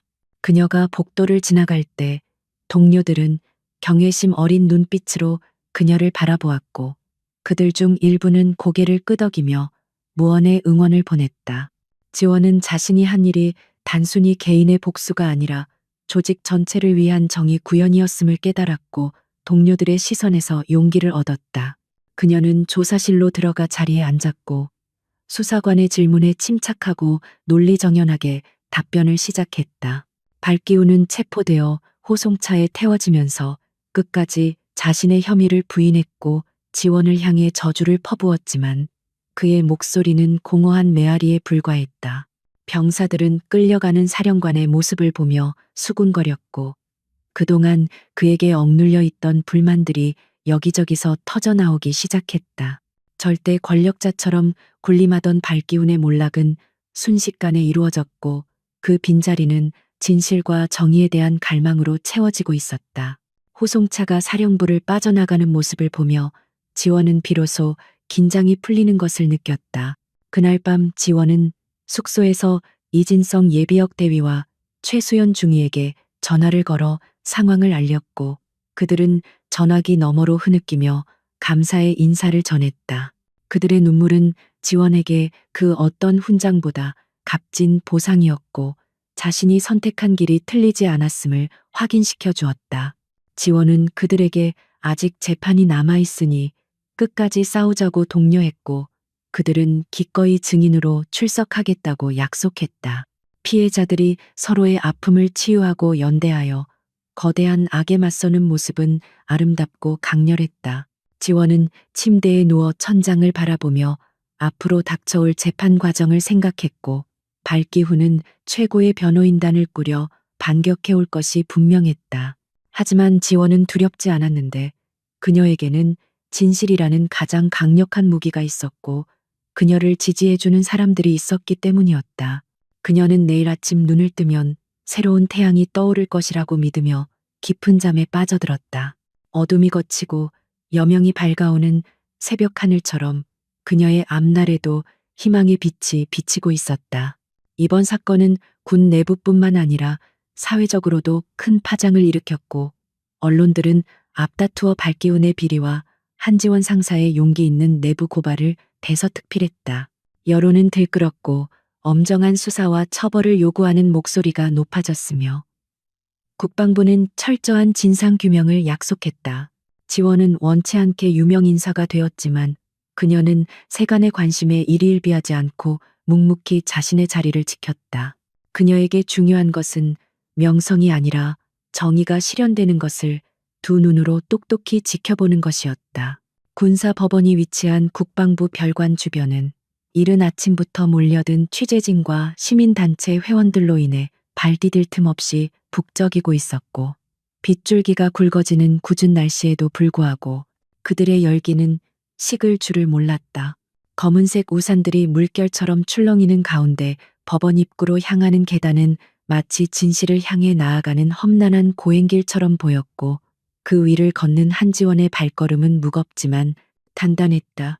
그녀의 곁에는 국선 변호인이 아닌 군 인권센터에서 파견된 베테랑 변호사가 동행하고 있었고 그는 긴장한 지원에게 따뜻한 눈빛을 보내며 무언의 용기를 불어넣어 주었다. 지원은 법원 로비에 들어서며 젖은 우산을 접었고 빗물이 뚝뚝 떨어지는 소리가 마치 자신의 심장 박동 소리처럼 크게 들려왔지만 그녀는 결코 고개를 숙이지 않았다. 법정 내부는 숨이 막힐 듯한 정적과 엄숙함으로 가득 차 있었고 공기 중에는 곰팡내와 오래된 서류 냄새가 뒤섞인 묘한 악취가 감돌고 있어 사람들의 신경을 더욱 날카롭게 만들었다. 방청석은 이미 빈자리를 찾아볼 수 없을 정도로 꽉 들어차 있었고 제복을 입은 군 관계자들과 사복 차림의 기자들이 서로 뒤섞여 팽팽한 긴장감을 조성하고 있었다. 지원이 피고인석 반대편에 증인석 근처에 자리를 잡자 수많은 시선이 그녀의 등 뒤로 꽂혔고 그 시선들 속에는 호기심과 동정 그리고 비난과 의심이 복잡하게 얽혀 있었다. 그녀는 흔들리는 마음을 다잡기 위해 맞은편 벽에 걸린 태극기를 응시하며 자신이 이 자리에 선 이유를 다시 한번 되새겼다. 잠시 후 법정 경위의 우렁찬 구호와 함께 재판부 판사들이 입장했고 그들의 검은 법복은 권위와 엄격함을 상징하듯 무겁게 펄럭이며 좌중을 압도했다. 그리고 마침내 피고인 발기훈이 헌병들의 호의를 받으며 법정에 들어섰는데 그는 수의가 아닌 정복 차림을 하고 있었고 가슴에 달린 훈장들이 조명 아래서 번들거렸다. 그는 구속 수사 중임에도 불구하고 흐트러짐 없는 모습으로 자신의 건재함을 과시하려 했으며 방청석을 향해 여유로운 미소까지 지어 보이는 뻔뻔함을 드러냈다. 지원은 그의 가식적인 태도에 치가 떨렸지만 감정을 겉으로 드러내지 않으려 입술을 꽉 깨물었고 두 주먹을 불끈 쥐었다. 재판이 시작되고 검찰관이 공소 사실을 낭독하자 법정 안은 물을 끼얹은 듯 조용해졌고 발기운의 죄목들이 하나하나 열거될 때마다 방청석에서는 탄식과 분노의 웅성거림이 터져 나왔다. 성폭력 범죄의 처벌 등에 관한 특례법 위반을 시작으로 업무상 횡령과 직권남용, 그리고 군사기밀보호법 위반에 이르기까지 그의 범죄 혐의는 실로 방대하고 충격적이었다. 하지만 발기훈 측 변호인단은 예상대로 모든 혐의를 전면 부인하며 이 재판이 피고인을 음해하려는 세력의 모략이라고 주장하고 나섰다. 그들은 발기훈이 그동안 국가를 위해 헌신해온 공로를 부각하며 그를 억울한 영웅으로 포장하려 애썼다. 발기훈의 변호인은 국내 최고의 로펌 출신으로 승률 100%를 자랑하는 법조계의 독사로 알려져 있었고, 그는 첫 번째 타깃으로 한지원을 지목하여 그녀의 신뢰성을 무너뜨리는 전략을 택했다. 지원이 증인석에 앉아 변호인은 날카로운 눈빛으로 그녀를 쏘아보며 공격적인 질문들을 퍼붓기 시작했고, 그 질문들은 사건의 본질과는 무관한 그녀의 사생활과 평소 행실을 집요하게 파고들었다. 그는 지원이 평소 동료들과 잘 어울리지 못하는 독선적인 성격이며 과거에도 상관의 명령에 이의를 제기한 전력이 있다는 점을 부각하며 그녀를 조직 부적응자로 몰아갔다. 변호인은 지원이 제출한 녹음 파일의 법적 효력을 문제 삼으며 그녀가 상관의 허락 없이 몰래 녹음을 한 행위 자체가 통신비밀보호법을 위반한 불법 행위라고 목소리를 바승바 높였다. 그는 지원이 의도적으로 발기훈을 함정에 빠뜨리기 위해 상황을 유도했을 가능성을 제기하며 그녀를 계획적인 꽃뱀으로 매도하는 파렴치한 논리를 펼쳤다. 방청석의 일부 남성 군인들은 변호인의 말에 동조하듯 고개를 끄덕였고 지원은 수치심에 얼굴이 화끈거렸지만 결코 눈물을 보이지 않았다. 그녀는 또박또박한 목소리로 자신이 녹음을 하게 된 경위와 당시 느꼈던 위협감을 설명하며 변호인의 억지 주장을 반박해 나갔다. 지원은 변호인의 교묘한 함정 질문에도 넘어가지 않고 냉정함을 유지했는데 그녀는 이미 수없이 시뮬레이션했던 상황이었기에 당황하지 않고 팩트 위주로 답변했다. 그녀는 발기훈이 자신에게 가했던 폭언과 성희롱이 단발적인 실수가 아니라 지속적이고 악의적인 괴롭힘이었음을 강조하며 구체적인 날짜와 시간, 그리고 장소까지 정확하게 기억해냈다. 그녀의 놀라운 기억력과 논리적인 진술의 변호인은 잠시 당황한 기색을 보였지만 이내 표정을 바꾸며 더욱 악랄한 질문을 던졌다. 그는 지원이 정보 분석관이라는 지위를 이용해 군사 기밀을 불법으로 열람하고 해킹한 사실을 거론하며 그녀를 범죄자로 몰아세웠다. 이것은 지원에게 가장 아픈 부분이었는데 그녀가 발기훈의 비리를 캐기 위해 규정을 위반하고 시스템에 우회 접속했던 것은 부인할 수 없는 사실이었기 때문이었다. 변호인은 이 점을 집요하게 물고 늘어지며 정의를 구현한다는 명목으로 불법을 저지른 그녀의 이중성을 비난했고 그녀의 증언 전체가 오염되었다고 주장했다. 지원은 잠시 침묵했지만 곧 고개를 들고 재판장을 바라보며 자신의 행동이 군형법상 위법일 수는 있어도 군인의 양심에는 한 점 부끄러움이 없다고 당당하게 말했다.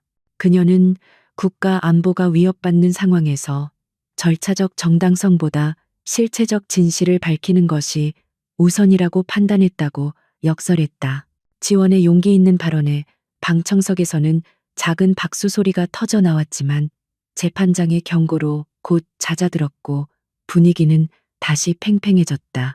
검찰관은 분위기를 반전시키기 위해 첫 번째 증인으로 이진성 예비역 대위를 호출했고 그는 낡은 양복을 입고 다리를 절며 증인석으로 걸어 나왔다.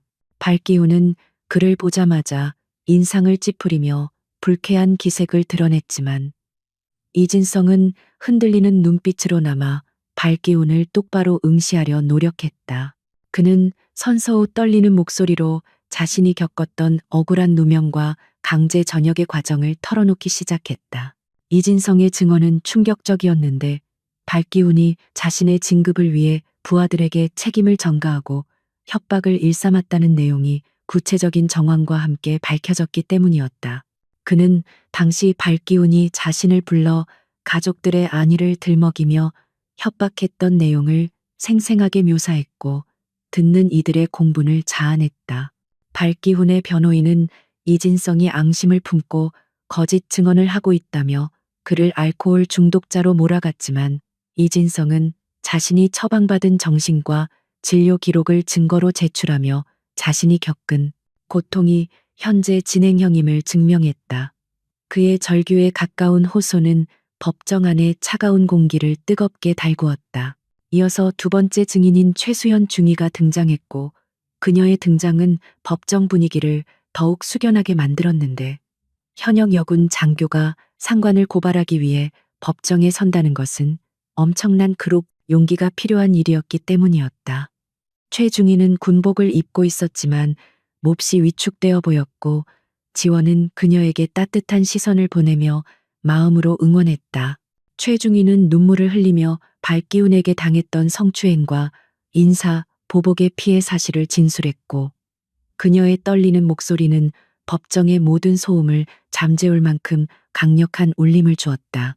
발기훈은 최중위의 증언이 이어지는 동안 안절부절 못하며 변호인에게 무언가를 계속 속삭였고 그의 얼굴은 불그락푸르락해져 있었다. 변호인은 최중위에게 왜 사건 직후 신고하지 않았냐며 피해자 탓을 하는 전형적인 2차 가해성 질문을 던졌지만 검찰관이 즉시 이의를 제기하며 제지했다. 최중위는 당시의 위계질서와 보복에 대한 두려움 때문에 침묵할 수밖에 없었던 현실을 토로하며 오열했고 방청석 곳곳에서는 훌쩍이는 소리가 들려왔다. 재판부 판사들의 표정도 점차 굳어지며 발기훈을 바라보는 눈빛이 싸늘하게 변해갔다. 오전 재판이 끝나고 휴정 시간이 되자 복도는 사람들로 인산인해를 이루었고 기자들은 지원과 증인들에게 몰려들어 질문 공세를 퍼부었다. 지원은 쏟아지는 플래시 세례 속에서 묵묵히 증인들을 챙기며 대기실로 향했고 그들의 손을 꼭 잡아주며 감사의 인사를 전했다. 이진성과 최수연은 탈진한 듯 의자에 주저앉았지만 그들의 표정은 한결 홀가분해 보였고 오랫동안 가슴속에 맺혀있던 응어리를 토해낸 듯했다. 지원은 그들에게 따뜻한 차를 건네며 아직 싸움은 끝나지 않았음을 상기시켰고 마지막까지 힘을 내자고 독려했다. 오후 재판이 재개되자 변호인단은 전략을 바꾸어 박기훈의 횡령 및 방산비리 혐의에 대한 방어에 집중했고 관련 증거들이 조작되었을 가능성을 제기했다. 그들은 지원이 제출한 회계 장부와 보안 로그가 해킹을 통해 얻은 불법 수집 증거이므로 증거 능력이 없다고 주장하며 증거 채택 자체를 거부해달라고 재판부에 요청했다. 이것은 법리적으로 매우 복잡하고 민감한 사안이었기에 재판장은 난색을 표하며 양측의 의견을 경청했다.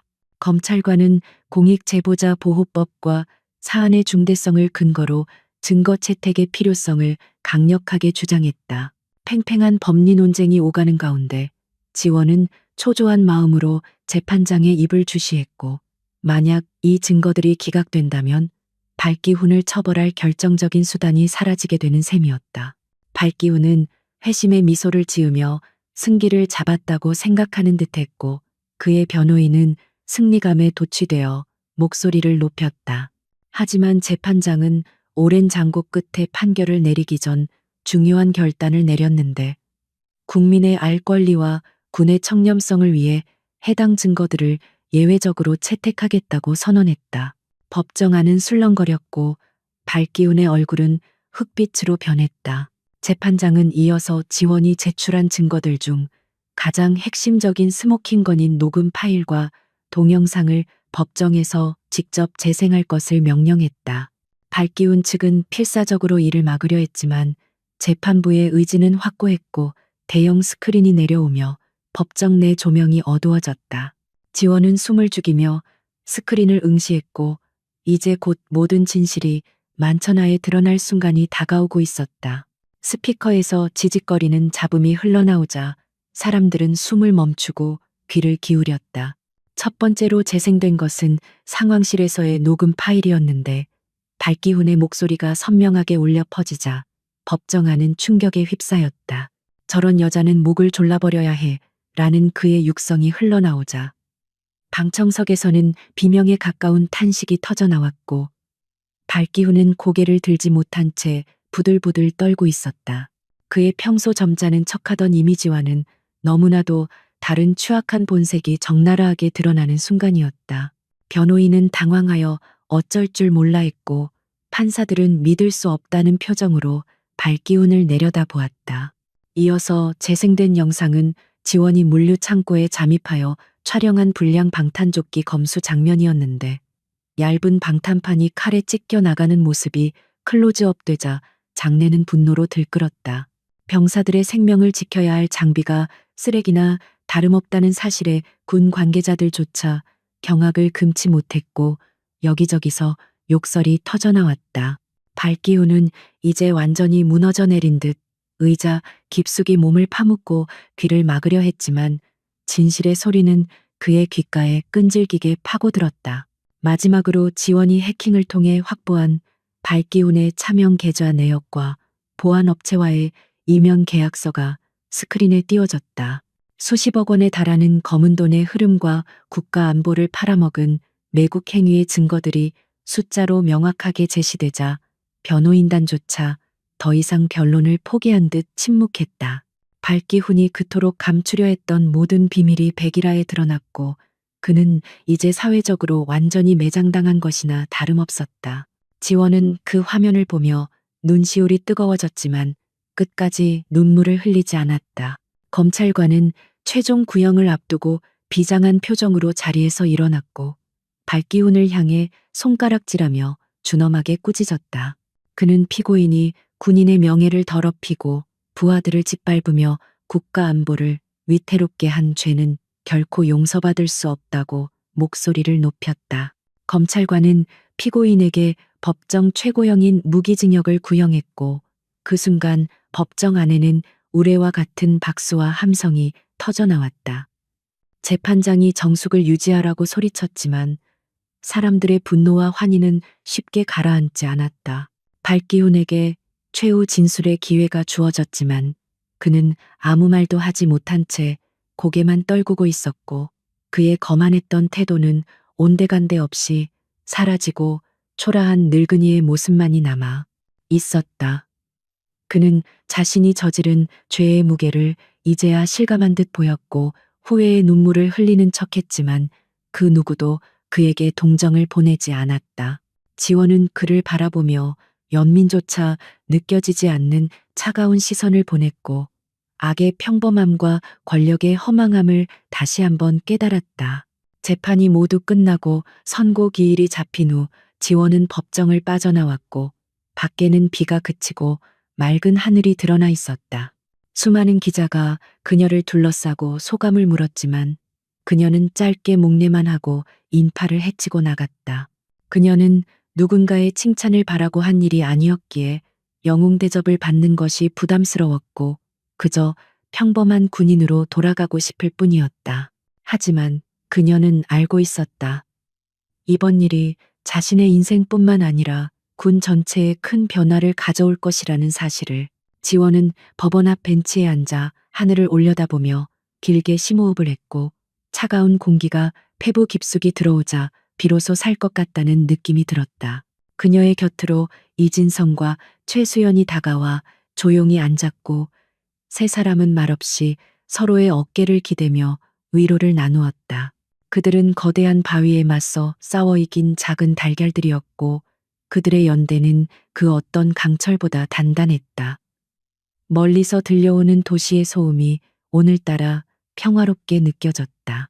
이제 남은 것은 재판부의 최종 판결뿐이었지만 지원은 이미 승리를 확신하고 있었고 그것은 법적인 승리를 넘어선 인간 승리였다. 그녀는 자리에서 일어나 동료들에게 가벼운 미소를 지어 보이며 부대로 복귀하자고 말했다. 그들에게는 아직 지켜야 할 나라와 동료들이 있었고 내일도 변함없이 태양은 떠오를 것이기 때문이었다. 세 사람은 나란히 걸으며 법원 정문을 나섰고 그들의 뒷모습은 그 어느 때보다 당당하고 아름다웠다. 선고 공판이 열리는 날의 아침은 유난히 맑고 투명했으며 지난번의 굳은 비가 거짓말처럼 느껴질 정도로 하늘은 높고 푸르렀다. 법정으로 향하는 한지원의 발걸음은 그 어느 때보다 차분했고 그녀의 곁에는 이제는 전우회로 뭉친 피해자 모임의 동료들이 함께하고 있었다. 그들은 서로의 손을 꼭 잡거나 어깨를 토닥이며 무언의 응원을 주고받았고 그 모습은 마치 결전을 앞둔 병사들처럼 비장해 보였다. 법원 입구에는 이미 수많은 인파가 몰려들어 이번 사건에 대한 국민적인 관심이 얼마나 뜨거운지를 실감케 했고 모두가 정의의 심판을 목격하기 위해 숨죽여 기다리고 있었다. 지원은 쏟아지는 햇살을 받으며 법정 문을 열었고 이제 긴 싸움의 마침표를 찍을 시간이 다가왔음을 직감했다. 법정 내부는 발 디딜 틈 없이 꽉 들어찬 방청객들로 인해 후끈한 열기가 감돌고 있었지만 재판부가 입장하자 순식간에 찬물을 끼얹은 듯 고요해졌다. 피고인석에 앉은 발기후는 수척해진 얼굴로 바닥만 응시하고 있었고 그의 어깨는 축 처져 있어 과거에 위풍당당했던 사령관의 모습은 온데간데 없이 사라지고 없었다. 그는 자신이 지은 죄의 무게를 감당하지 못해 이미 영혼이 파괴된 사람처럼 보였지만 지원은 그에게 마지막 연민조차 느끼지 않았다. 재판장은 두꺼운 판결문을 펴들고 천천히 그리고 엄숙한 목소리로 주문을 낭독하기 시작했고 법정 안의 모든 사람들은 숨소리조차 죽인 채 판사의 입에 집중했다. 재판장은 발기운의 범죄 행위가 군의 기강을 무너뜨리고 국가 안보를 위협했을 뿐만 아니라 부하들의 인격을 짓밟은 반인륜적인 행위임을 명확히 지적했다. 판결문이 낭독되는 동안 박기훈의 범죄 사실들이 하나하나 나열되었고 그 내용은 다시 들어도 끔찍할 정도로 악랄하고 비열했다. 특히 재판부는 피고인이 지휘관이라는 우월적 지위를 이용하여 조직적으로 범행을 은폐하려 했고 반성의 기미조차 보이지 않는 점을 들어 엄중한 처벌이 불가피함을 강조했다. 지원은 재판장의 단호한 어조에서 사법부의 강력한 의지를 느꼈고 그동안 흘렸던 눈물과 땀이 헛되지 않았음을 확인했다. 마침내 재판장은 주문을 낭독하며 피고인 발기훈에게 징역 15년과 불명예 전역 그리고 막대한 추징금을 선고했고 이는 군사재판 역사상 유례를 찾기 힘들 정도의 중형이었다. 선고가 내려지는 순간 방청석에서는 올해와 같은 환호성과 박수가 터져 나왔고 오랫동안 억눌려왔던 피해자들의 한이 일시에 해소되는 듯했다. 이진성 예비역 대위와 최수연 중위는 서로를 끌어안고 오열했고 지원 역시 뜨거운 눈물이 볼을 타고 흘러내리는 것을 막을 수 없었다. 그것은 기쁨의 눈물이라기보다는 고통스러웠던 시간들에 대한 위로이자 정의가 살아있음을 확인한 감격의 눈물이었다. 발기우는 판결을 듣고 믿을 수 없다는 표정으로 멍하니 서 있다가 헌병들에게 양팔이 붙들려 끌려나가면서 비명을 지르기 시작했다. 그는 자신이 억울하다며 재판장을 향해 욕설을 퍼부었고 끝까지 자신의 잘못을 인정하지 않는 추태를 보이며 법정 밖으로 사라졌다.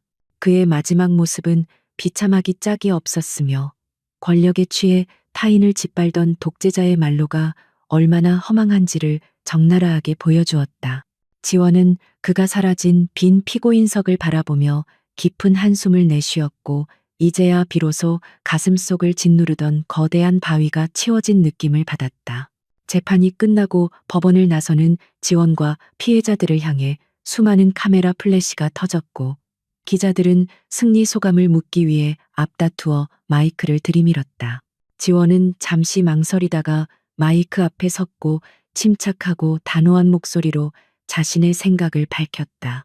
그녀는 오늘 판결이 끝이 아니라 시작이며 다시는 군 내부에 이런 비극이 되풀이되어서는 안 된다는 뼈 있는 메시지를 남겼다. 그녀의 인터뷰는 전국으로 생중계되었고 많은 국민들에게 깊은 울림과 감동을 선사하며 진정한 군인 정신이 무엇인지를 일깨워 주었다. 사건이 종결된 후 군 내부는 대대적인 개혁의 바람이 불기 시작했고 국방부는 발기운 라인으로 분류되던 부패 장교들을 전원 보직 해임하고 강도 높은 감찰을 진행했다. 썩은 환부를 도려내는 작업은 고통스러웠지만 반드시 거쳐야 할 과정이었고 그 빈자리는 능력 있고 청렴한 인재들로 채워지기 시작했다. 지원이 소속된 사령부에도 새로운 사령관이 부임했고 그는 취임 일성으로 소통과 인권을 강조하며 권위적인 조직 문화를 타파하겠다고 선언했다. 부대의 분위기는 눈에 띄게 밝아졌고 병사들의 표정에서도 활기가 느껴지기 시작했다. 지원은 영웅 대접을 받으며 편한 보직으로 이동할 수도 있었지만 스스로 최전방 정보부대로의 전출을 자원하여 주변을 놀라게 했다. 그녀는 안락한 현실에 안주하기보다는 군인으로서 본연의 임무에 충실하고 싶었고 현장에서 병사들과 함께 호흡하며 초심을 잃지 않기를 원했다. 동료들은 그녀의 결정을 존중하며 아쉬운 작별을 고했고 그녀가 보여준 용기와 신념은 부대에 오랫동안 전설처럼 회자될 것이었다. 지원은 짐을 싸면서 정복에 달린 약장을 어루만졌고 그 어느 때보다 군복이 자랑스럽게 느껴졌다. 전출을 가기 전 지원은 이진성 예비역 대위가 운영하는 작은 식당을 찾았고 그곳에는 최수연 중위도 함께 와 있었다. 이진성은 복권 절차가 진행 중이라며 밝은 미소를 지어 보였고 최중위 역시 심리 치료를 받으며 예전의 활기찬 모습을 되찾아가고 있었다. 세 사람은 소주잔을 기울이며 지난날의 악몽을 털어버리고 희망찬 미래를 이야기했고 그들의 웃음소리는 식당 안을 따뜻하게 채웠다. 지원은 그들이 행복해하는 모습을 보며 자신이 한 일이 결코 헛되지 않았음을 다시 한번 확신했고 가슴 깊은 곳에서 벅차오르는 보람을 느꼈다. 새로운 부대에 도착한 지원은 낯선 환경과 업무에 적응하느라 바쁜 나날을 보냈지만 마음만은 그 어느 때보다 평온했다. 그녀는 밤늦게까지 작전 계획을 수립하고 후배들을 지도하며 바쁜 일상을 보냈고 가끔은 밤하늘의 별을 보며 지난날을 회상하기도 했다. 발기운 사건은 그녀에게 씻을 수 없는 상처를 남겼지만 동시에 그녀를 더욱 강하고 단단한 군인으로 성장시키는 계기가 되었다. 그녀는 이제 불의를 보면 참지 않고 약자의 편에 서서 목소리를 낼 줄 아는 진정한 리더로 거듭나고 있었다. 어느 날 지원은 부대 뒷산에 올라 멀리 펼쳐진 지평선을 바라보며 아버지의 유품인 낡은 군번줄을 꺼내어 손에 쥐었다. 그녀는 아버지에게 부끄럽지 않은 군인이 되겠다는 약속을 지켰다고 마음속으로 되뇌었고 바람결에 아버지의 따뜻한 목소리가 들려오는 듯했다. 그녀는 이제 혼자가 아니었고 그녀의 등 뒤에는 그녀를 믿고 따르는 수많은 후배와 동료들이 있었으며 그녀가 지켜야 할 조국이 있었다. 지원은 군번줄을 다시 목에 걸고 힘차게 거수경례를 올리며 새로운 각오를 다졌다. 계절이 바뀌고 겨울이 찾아와 세상이 하얗게 뒤덮였지만 지원의 열정은 식을 줄 몰랐고 그녀는 혹한기 훈련을 진두지휘하며 병사들과 동고동락했다. 그녀의 탁월한 리더십과 따뜻한 배려심은 병사들에게 깊은 신뢰를 얻었고 그녀가 이끄는 부대는 최정예 부대로 명성을 떨치게 되었다. 지원은 과거의 아픔을 훈장처럼 가슴에 품고 오늘도 묵묵히 자신의 길을 걸어가고 있었다. 그녀의 발자국은 눈 덮인 연병장에 선명하게 남겨졌고 뒤따르는 병사들에게 올바른 길을 안내하는 이정표가 되었다. 세월이 흘러 지원은 어느덧 영관급 장교로 진급했고 그녀의 이름은 군 내부에서 정의와 원칙의 대명사로 불리게 되었다. 그녀는 신임 장교 교육에 초빙되어 자신의 경험담을 들려주며 올바른 지휘관의 자세에 대해 강연했고 많은 후배들의 롤모델이 되었다. 강연장 맨 앞줄에는 이제는 중령이 된 최수연이 앉아 존경 어린 눈빛으로 지원을 바라보고 있었고 두 사람의 우정은 변함없이 이어지고 있었다. 지원은 강연을 마치며 진정한 힘은 권력이 아니라 책임감에서 나온다는 말을 남겼고 강당은 기립박수로 가득 찼다. 지원은 집무실로 돌아와 책상 서랍 깊숙한 곳에 보관해 두었던 작은 상자를 꺼냈고 그 안에는 문제의 단추형 카메라가 들어 있었다. 그녀는 그것을 잠시 만지작거리며 당시의 긴박했던 순간들을 떠올렸고 이제는 추억이 되어버린 그 물건을 다시 상자에 넣으며 미소를 지었다. 그 카메라는 그녀에게 단순히 증거 수집 도구가 아니라 두려움에 맞설 수 있게 해준 용기의 상징이었고 그녀의 인생을 바꾼 터닝 포인트였다. 그녀는 상자를 닫고 서랍을 잠그며 이제는 더 이상 이런 물건이 필요 없는 세상이 오기를 간절히 소망했다. 창밖에는 한방눈이 펑펑 쏟아지고 있었고 지원은 창가에 서서 눈 내리는 풍경을 바라보며 따뜻한 커피를 한 모금 마셨다. 세상의 모든 더러움을 덮어주는 하얀 눈처럼 군대도 과거의 오명을 씻고 국민에게 신뢰받는 조직으로 거듭나기를 그녀는 진심으로 기원했다. 그녀는 자신이 있는 자리에서 작은 변화를 만들어가기 위해 끊임없이 노력할 것이며 그것이 살아남은 자의 의무이자 사명이라고 생각했다. 지원의 눈동자에는 흔들림 없는 결의와 평온함이 공존하고 있었고 그녀는 여전히 진행 중인 자신의 이야기를 써 내려가고 있었다. 지원은 책상 위 서류 더미 속에서 내일 있을 작전 회의 자료를 꺼내 들었고 펜을 들어 중요 사항들을 체크하기 시작했다. 그녀의 손놀림은 여전히 빠르고 정확했으며 군복 소매 끝으로 보이는 굳은 살이 그녀가 걸어온 치열한 삶을 증명해주고 있었다. 밤은 깊어가고 있었지만 그녀의 집무실 불빛은 꺼질 줄 몰랐고 그 불빛은 마치 어둠 속을 항해하는 배들을 위한 등대처럼 부대를 환하게 비추고 있었다. 한지원 그녀는 영원한 군인이자 시대가 요구하는 진정한 영웅이었다. 에필로그 5년 후 국립현충원의 한 묘역 앞에 별 2개가 달린 견장을 단 장군이 서 있었고 그녀는 다름 아닌 한지원 소장이었다. 그녀는 묵념을 올리며 순국 선열들에게 경의를 표했고 그녀의 뒤에는 늠름한 모습의 부관이 서 있었다. 지원은 묘비를 어루만지며 나지막이 속삭였고 조국은 당신들을 잊지 않을 것입니다. 그리고 저 또한 정의를 지키는 파수꾼으로서의 사명을 다하겠습니다. 라고 맹세했다. 그녀가 뒤를 돌아보자 맑게 개나늘 아래 태극기가 힘차게 펄럭이고 있었고 그녀는 그 깃발을 향해 절도 있는 경례를 올렸다. 그녀의 이야기는 여기서 끝나지만 그녀가 남긴 정의의 불씨는 영원히 타오를 것이다.